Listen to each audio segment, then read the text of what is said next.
Hi, I'm Duncan Moss, and I'd like to welcome you to my latest YouTube channel uh, feature. Today, I'll be talking about my love for the work of J.R.R. Tolkien. Um, my first brush with him was when my headmaster at Shrewsbury House School read an extract from The Hobbit. I think it was autumn 1974, and it was a piece with the Gandalf, the dwarves, and Bilbo Baggins um, making their way down the black and dark corridor, escaping from, or trying to escape from the goblins. And I really wanted to hear. Mr. Irving ended it on a cliffhanger, and I was told that if I wanted to find out what happened next, I've got to read the book. So I didn't read the book immediately. I think I read it about 15 months later and really enjoyed it. This is the edition of the book that I read. It's not actually this book, because I bought this several months later, but I read this was the edition that I read. That's The Death of Smaug. And that is Tolkien's artwork, I believe. It's a pretty modest cover at the back, but I enjoyed it. It didn't set me on fire, but what happened was that this was my last year of at Shrewsbury House, and we found out we had there was going to be a thing called the Leavers Play, which we'd never had before, and I was leaving, so I presumed I'd be involved with it somehow or other. Well, it was written by Neville Chaplin, who was our science master, a very nice man, very talented, very creative, and he'd written this play called Gollum, which is basically a lot of the Lord of the Rings as seen through the eyes of Gollum. And after I'd finished my common entrance and passed, and the play got cast, I found myself in the part of Bilbo Baggins, the Hobbit, and we went and built all the sets. It was a tremendously enjoyable time. I designed the clothing, had a photo session for the play, and well, we all worked very hard on it. Those who weren't necessarily on stage ended up behind stage doing all sorts of chores. Several people in the uh, younger years did their own posters for the play, which were around the school. I think there was a prize for the best one. My time as Bilbo involved a rush chase down the corridor, or the black and dark tunnel, and then finding Gollum and having the riddles in the dark competition with him, and realizing that, and then the long discussion with Gandalf about giving the ring, which I have acquired because it's a very powerful ring. I don't want to spoil for anyone who hasn't read any of Tolkien. I don't want to spoil anything by giving out too many spoilers. I mean, we having been in the play, we know pretty much what happens in the end. I don't. My sister said watching the play put her off Tolkien forever. If it didn't put me off Tolkien forever, because I've always sort of felt there was a bit of a Bilbo Baggins in me, and one of the funny things that happened, I nearly got my eye knocked out by my friend Neil West in a fight in the tunnel, and a couple of people, not mentioning any names, forgot lines and and we all went all over the place trying to get back into some sort of order to explain the history of the ring. We did three performances of the play, and the last one was the best, undoubtedly. And I was sorry that we couldn't do a few more. Um, when I left the school a couple of weeks later, I was in bits. I was knowing I wasn't going to see a lot of people again for a very long time, if ever. And what I did, got given a book token by Mr. Irving, which was quite a sort of being head of English, I guess, English master. I think that was understandable. Now, I bought that book at the Hobbit I just shown you, and then also I got a version. I got a version of Lord of the Rings, which is not compatible with the Hobbit, because there's a thing where it says turn to page to find out some information. But I still think this is a lovely edition. We've got here the Fellowship of the Ring, the first installment of Lord of the Rings, and that looks like, to me, like a part. I think it looks to me like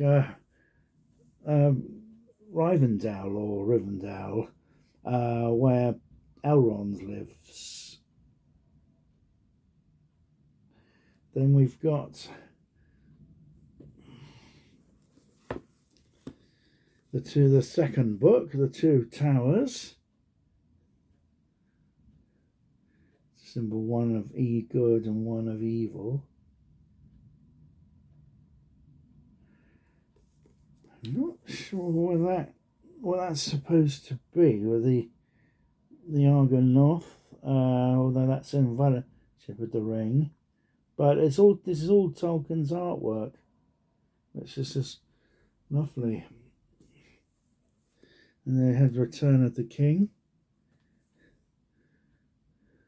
It's the third and final chapter. And I got this for the summer holidays and read it right through. It was riveting. Watching it, listening to it right through the holidays. And when it got to the very end of the book, it really did put a lump in my throat. Just got a couple of more.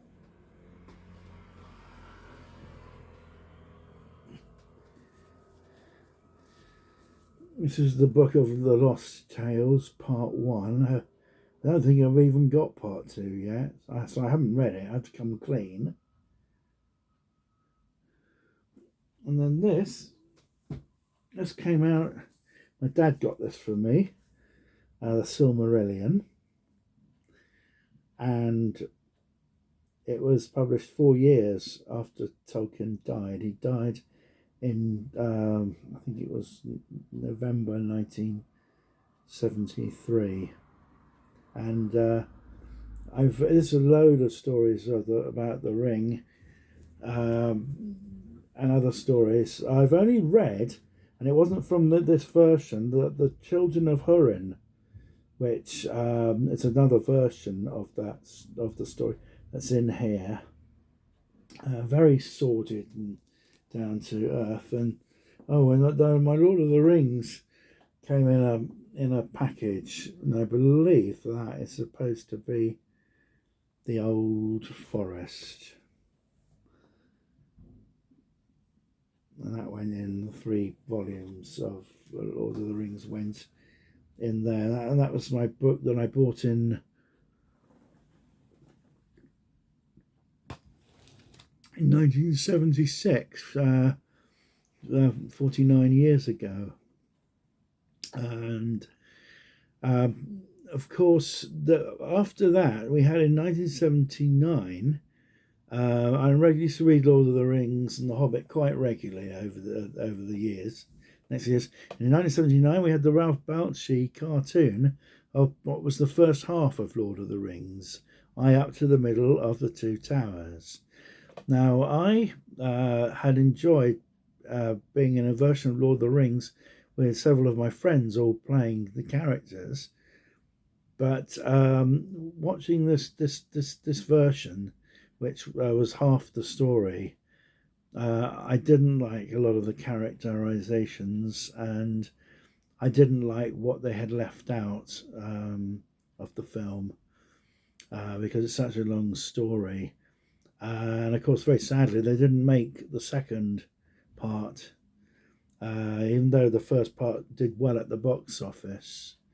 The BBC had done a super version, an audio version of Lord of the Rings. It was very, very popular on, I think, sold on very well on audio as well as being on radio. We also had, of course, the Lord of the Rings trilogy from Peter Jackson, of which I was very privileged to be at the premiere of the Fellowship of the Ring. That was in the world premiere, was in the UK, and I also went to the British premiere of Two Towers and Return of the King, and I thought they were just magnificent. I wasn't too worried about them being different characters from the way I had imagined them. I thought the casting was superb, and I enjoyed them very much. And then, of course, there was the prequel of the Hobbit, which they were able to squeeze three feature films out of. Two, because it's a long story, and three, because there's a lot of stuff going on in the background while the Hobbit is taking place, and they're able to do that, bring that into the melting pot. So above all, we had six very, very enjoyable movies from Peter Jackson, and they're well worth seeing. If you haven't seen them, and you thinking you might be thinking of doing it, well, do watch the films. But above all things, I do implore you, read the books first, starting with The Hobbit, and then go through Lord of the Rings. You can either buy it in a great big Lord of the Rings, or you can have it in three separate books. And I strongly recommend the three separate books, because otherwise it's going to do a thing like a New English Bible and come apart, because it's so big. As I say, with Tolkien, you get this idea. I think a lot of Lord of the Rings was written during the Second World War, or when this country was facing some pretty difficult things. And you do feel that Tolkien's work is, in many cases, is about fighting to protect England's green and pleasant lands. I think the Shire, where Bilbo and a lot of his friends live, is I think Warwickshire or Worcestershire, the two places where Tolkien lived, very countrified. And Tolkien took part in the First World War. He was at the Battle of the Somme, where he was severely injured, but he's very nearly killed. So, and a lot of people did die in these wars, and I think that may have influenced Tolkien too, to be able to have large battles in parts of his work. I've never read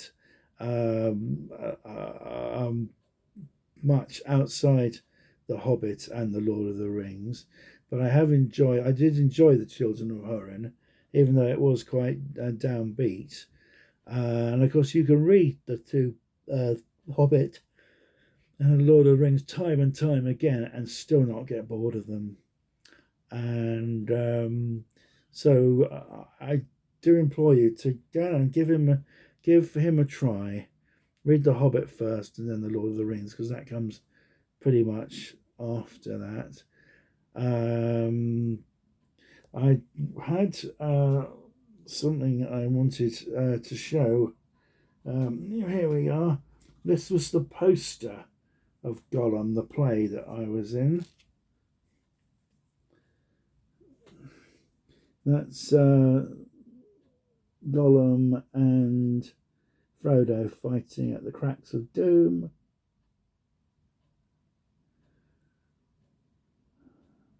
And the artwork for this and in the program was done by Mr. Chaplin's father. So we'll keep it in the family, as it were.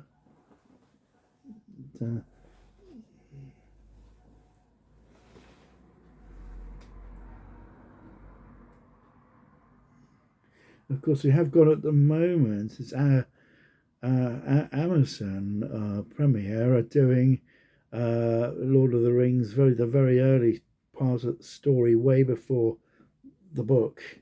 The stories about Sauron and Gandalf, how they develop, and I quite like it. It's I think one of the Tolkien family is involved in it.